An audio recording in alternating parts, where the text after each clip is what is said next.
Capítulo 20. Shirou V. Shirou, eres un idiota si crees que te dejaré salir solo, dijo Saber. El aire fresco de la tarde golpeó mi cabello mientras cerraba la puerta detrás de mí. Llámame idiota entonces, porque quiero que te quedes atrás cuidando a Tosaka. Todavía no hemos recibido la historia completa de lo que sucedió, pero Ryder podría regresar para tratar de terminar el trabajo. Archer había llegado horas antes cargando a un Tosaka herido, mostrando todos los signos de haber escapado apenas con vida. Tosaka se desmayó poco después de aceptar formalmente una alianza temporal y dejé que Archer la llevara a una de las habitaciones libres. Los detalles eran escasos. Archer no estaba de humor para hablar. Sin embargo, entendí la esencia de lo que había sucedido. Shinji fue el maestro del jinete en esta guerra. No solo eso, sino que había tratado de emboscar a Tosaka y destruyó la mansión Tosaka. Sin embargo, cuando presioné a Archer para obtener más información sobre Ryder, se calló. Date cuenta, si quieres Shirou, que incluso Tosaka inconsciente es un mejor maestro que tú. Miré a mi sirviente. No quiero decir falta de respeto, por supuesto. Simplemente estoy haciendo la observación de que ella todavía está proporcionando prana activamente a Archer. Lo que significa, por supuesto, que se recuperará incluso antes que yo. Se puso las manos en las caderas y me miró obstinadamente. En resumen, estoy mejor preparado para asegurarme de que no termines matándote mientras patrullas. Archer será capaz de manejar a cualquier sirviente y el campo límite debería darle suficiente advertencia para prepararse. Fruncí el ceño. Sabía que lo que Saber estaba diciendo era correcto, pero aún así me molestaba. ¿Qué pasa si uso un sello de comando para ordenarte? He dicho. Entonces eres aún más idiota de lo que podría haber imaginado, dijo. Probablemente morirías mientras patrullas. Aunque no estoy en forma para enfrentarme a un sirviente de, digamos, el calibre de Berserker, soy excelente para sobrevivir a situaciones suicidas y escapar con vida. Suspiró. Lo que quiero decir, maestro, es que no siempre puedes pelear todas tus batallas. A veces tienes que correr. Quiero escoltarte no para poder luchar junto a ti, sino para asegurar tu escape. Me di por vencido. No había forma de convencer a Saber de que se quedara atrás sin usar un sello de comando. Fue solo un intento fallido de forzarlo a aceptarlo de todos modos. Me alegra ver que lo ves a mi manera, dijo. Dicho esto, ¿qué pretendes para esta patrulla? Le conté sobre dos incidentes que estaban sucediendo en la ciudad de Fuyuki. Una fue la fuga de gas, definitivamente una historia de tapadera para la destrucción de Hada después de una batalla entre dos sirvientes. El otro, aunque solo un rumor, me tenía preocupado. Fujine había mencionado desapariciones que ocurrían durante las noches en toda la ciudad. Era posible que se tratara de un secuestro en serie, pero también era probable que estuviera relacionado con la guerra del Grial. No podía dejarlo al azar. Si podía hacer algo para detener las desapariciones, entonces eso era lo que iba a hacer. Estoy de acuerdo. Parece que esto podría ser el trabajo de un sirviente, frunció el ceño, ¿y realmente, ibas a investigar esto sin mí? A veces me pregunto por ti, Shirou. Quería proteger a los demás. Si pudiera hacer que Saber protegiera a Tosaka, lo haría en un abrir y cerrar de ojos. Especialmente si, al mismo tiempo, pudiera detener estas desapariciones por mi cuenta. Era el curso natural. Derecha. El barrio estaba tranquilo. No habíamos llegado muy lejos en nuestra patrulla de la ciudad de Miyama antes de que Saber señalara lo obvio. Eran solo las 8 de la noche. ¿Dónde estaba toda la gente? Ciertamente, las luces brillaban desde las ventanas y sus ocupantes podían verse serpenteando en las comodidades de su propio hogar, pero ¿qué pasa afuera? Sin cochecitos. No hay animales. No hay coches. Ni siquiera el sonido de las cigarras. Silencio absoluto. Podía sentir la sensación de presión premonitoria sobre mí. Este no era un rumor infundado. Mantente en guardia, Shirou, sonó la voz de Saber. Mis pasos resonaron por las calles vacías. Un escalofrío recorrió mi columna vertebral. Esto no era normal. Un grito de pánico atravesó la noche. Vino de cerca. Me puse en acción. Mi cuerpo se encogió de hombros ante el entumecimiento persistente de mi sesión de entrenamiento con Saber más temprano en el día. ¿Dónde estás? ¿De dónde vino ese grito? Un sonido como respiración dolorosa emitida desde un callejón. Allí.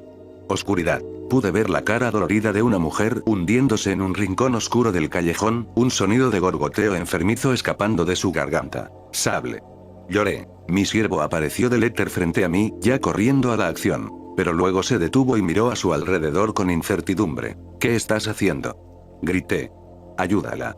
Saber se volvió lentamente hacia mí. Ahora es tu oportunidad de mostrarme si aprendiste algo, dijo. ¿Qué? ¿De qué estaba hablando? Tenía que salvar a esas mujeres de lo que le estaba pasando. Este no era momento para bromas.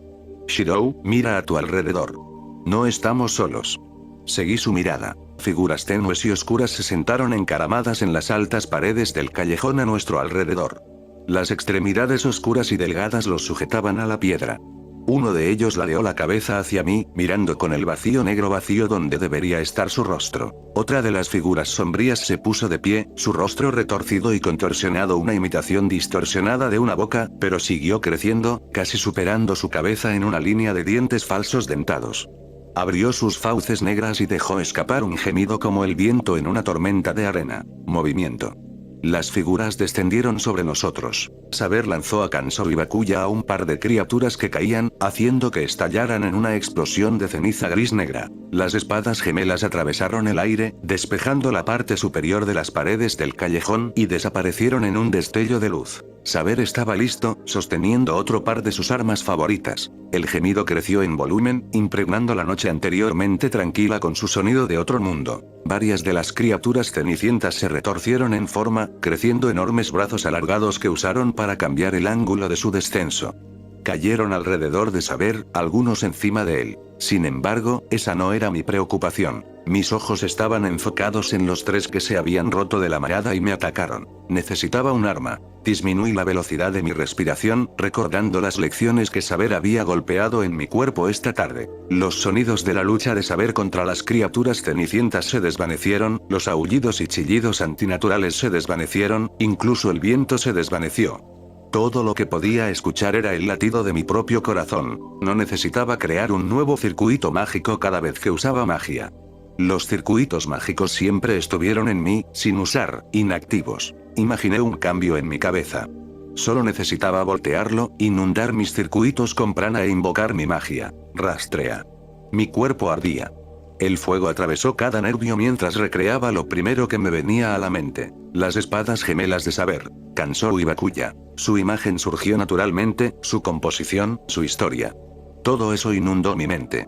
Podía entenderlos, captarlos a un nivel fundamental. Era como si estuvieran destinados a mis manos. Mi aliento humeaba en el aire nocturno mientras exhalaba, espadas blancas y negras idénticas a las que Saber empuñaba agarradas firmemente en mis manos. Las extremidades de una de las cosas sombrías se hincharon a medio paso, explotando en una nube de polvo mientras se impulsaba sobre mi cabeza y hasta el final del callejón. Me volví, tratando de lanzar a Kansou como lo había hecho Saber.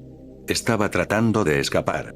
No lo iba a permitir. Un fuerte tirón tiró de mi brazo hacia atrás, casi retorciéndolo fuera de su zócalo. Grité sorprendido. Un largo lazo negro se había enrollado alrededor de mi brazo izquierdo, su tacto seco y caliente. Me hizo retroceder, tambaleándome hacia las dos criaturas que se habían quedado atrás.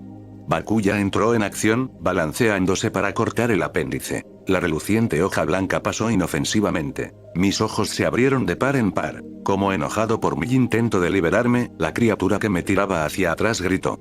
Su apéndice se tensó alrededor de mi brazo y luego el mundo se volvió borroso. Mi costado chocó con la persiana metálica cerrada de un muelle de carga. El latigazo cervical forzando mi cabeza en la superficie fría con un golpe. La sangre goteaba por mi cara de la herida fresca mientras me arrastraban a través de paletas de madera y bolsas de plástico desechadas como el cadáver de un animal moribundo. El suelo se agrietó debajo de una de las criaturas mientras se abalanzaba sobre mí como un gato salvaje, una protuberancia larga y afilada que se extendía desde su cuerpo como ganchos de carne. No quiero morir.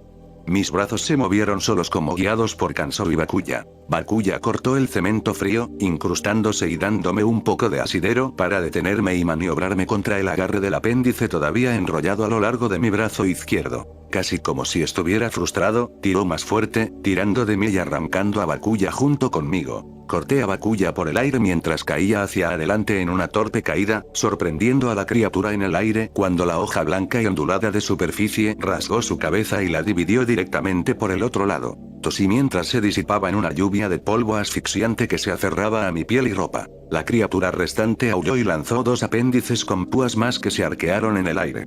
Su objetivo era pincharme mientras arrastraba mi cara primero hacia mi muerte inminente, despellejando la parte inferior de mi barbilla mientras me raspaban cruelmente contra el suelo. ¡Mierda! Cerré los ojos y me estremecí mientras los pinchos oscuros caían hacia mí. Una sensación cálida recorrió mi cuerpo y me costó respirar. Mi brazo golpeó contra el suelo mientras la resistencia que lo mantenía en ángulo desapareció. Lentamente abrí mi ojo derecho y me encontré con una sensación de escozor. Golpe. Golpe. Golpe. El sonido de las botas contra el concreto se acercó. Me sentía arrastrado a mis pies mientras me acariciaban. ¿Sable? He dicho. Sería una apuesta justa, dijo. Su mano rozó mi cara. Esta mierda está sobre ti. Pareces un minero de carbón. Mis ojos se abrieron. Saber estaba frente a mí. Corte y sangrado en algunos lugares, pero no peor para el desgaste. Aunque tenía un vendaje en la cara. Pensé que podrías curar heridas superficiales.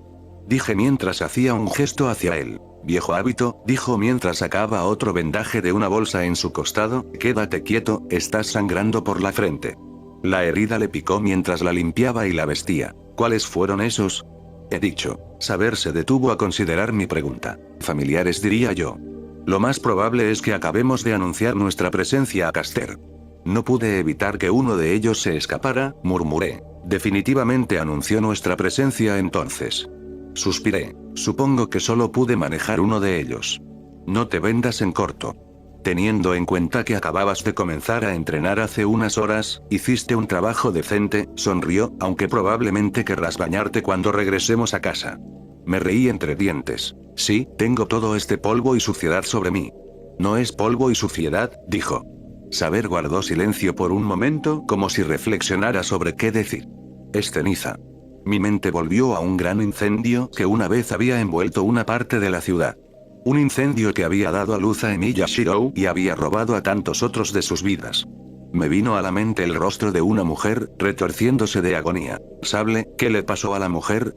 He dicho. Se fue, dijo. Levanté las dos espadas que había logrado trazar, mi agarre en sus mangos nunca había vacilado ni una sola vez durante mi pelea con los familiares de Caster. Mis nudillos se pusieron blancos mientras apretaba mi agarre con frustración. Vamos a detener a Caster. No se puede permitir que esto continúe, dije. Saber se volvió para mirar dónde había estado la mujer cuando llegamos por primera vez. Sus ojos permanecieron por un tiempo como si no estuviera seguro de algo antes de que una explosión viniera del puente. Nos miramos el uno al otro por un momento antes de despegar en esa dirección.